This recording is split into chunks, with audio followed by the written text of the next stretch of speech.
Изборите на 15 октомври ќе донесат промени во општините. Речи се сигурно дека 2/3 од сегашните градоначалници ќе ги напуштат фотелите и на сите досегашни привилегии ќе мора да заборават што побргу. Причините за ова кај сите главно се исти, односно не ги издржуваат новите партиски критериуми и пребргу го истрошиле личниот и професионалниот кредибилитет. Директна потврда за ова се и последните спроведени анкети на кои овие градоначалници воопшто не стајат добро кај граѓаните или пак тие лично така одлучиле.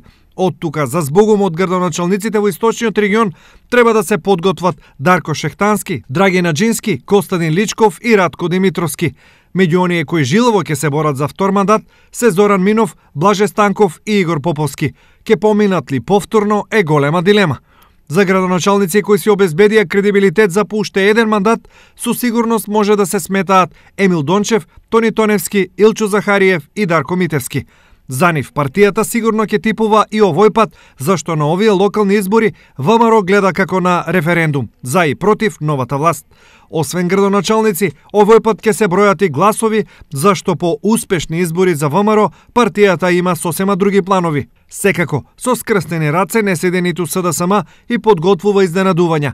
ВМРО во изминатите години ги имаше сите градоначалници во источниот регион, што веројатно повеќе нема да биде така. За СДСМ сега празни голови се Берово и Делчево, а слаби одбрани има во најмалку уште две општини.